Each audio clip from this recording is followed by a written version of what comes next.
السلام علیکم ورحمۃ اللہ وبرکاتہ۔ یہ آج جو ہماری مشق ہے یہ لیسن نمبر 3 کی مشق ہے۔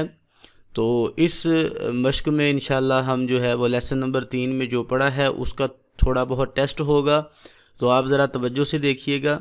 مذکر اور مؤنث میں فرق کیسے کیا جاتا ہے، پہلا سوال ہے ہمارا لیسن نمبر 3 سے۔ ہم نے جو لیسن نمبر 3 سبق نمبر 3 پڑھا ہے مذکر اور مؤنث کے بارے میں، تو اس سے یہ سوال ہے۔ تو اس کا جواب یہ ہے کہ جس اسم میں مؤنث کی کوئی علامت نہ ہو وہ مذکر ہوگا، اور جس اسم میں مؤنث کی کوئی علامت ہو وہ مؤنث ہوگا۔ بالکل سمپل سی ڈیفینیشن ہے، کوئی مسئلہ نہیں ہے۔ آگے علامات مؤنث میں سے کوئی 2 علامتیں لکھیں۔ جیسا کہ آپ جانتے ہیں ہمارے لیسن میں ہم نے 3 بڑی علامات پڑھی تھیں، تو ان میں سے کوئی سی 2 علامتیں لکھیں۔ تو پہلی علامت یہ ہے کہ آخر میں گول تا آ جائے، جیسے حفصہ تو، فاطمہ تو، اور آخر میں کھڑا زبر آ جائے، دوسری علامت یہ ہے۔ تو یہ 2 علامتیں ہیں۔ نیکسٹ جو ہے وہ کون سے اسماء ہیں جو ہمیشہ مؤنث استعمال ہوتے ہیں۔ ہم نے 3 سے 4 گروپس پڑھے تھے کہ وہ اسماء جو ہیں، نام جو ہیں، وہ ہمیشہ مؤنث ہی استعمال ہوں گے قرآن پاک میں جہاں بھی آ جائیں، بغیر کسی قاعدے کلیے کے۔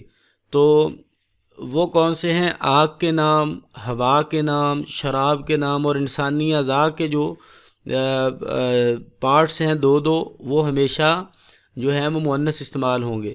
درج ذیل اسماء میں سے مؤنث کی نشاندہی کریں۔ یہ آپ کے سامنے کچھ الفاظ لکھے ہیں، ان میں سے ہم مؤنث دیکھیں گے کون سا لفظ مؤنث ہے۔ قاریۃ مؤنث ہے کیونکہ آخر میں تا علامت ہے۔ فاطمہ تو مؤنث ہے کیونکہ آخر میں تا تانیث علامت ہے۔ حجر مؤنث نہیں ہے۔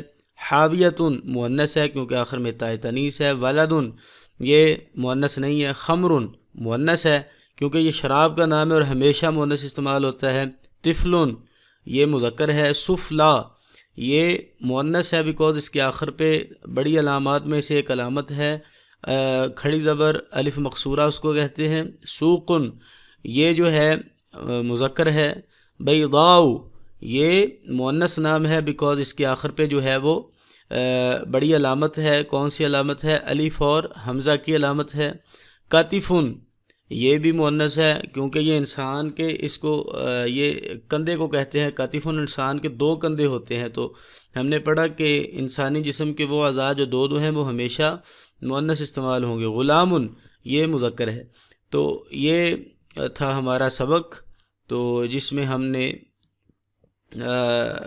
مشق جس میں ہم نے لیسن نمبر 3 کے بارے میں کچھ سوالات کو حل کیا۔ ملتے ہیں انشاءاللہ اگلے سبق میں۔ السلام علیکم ورحمۃ اللہ وبرکاتہ۔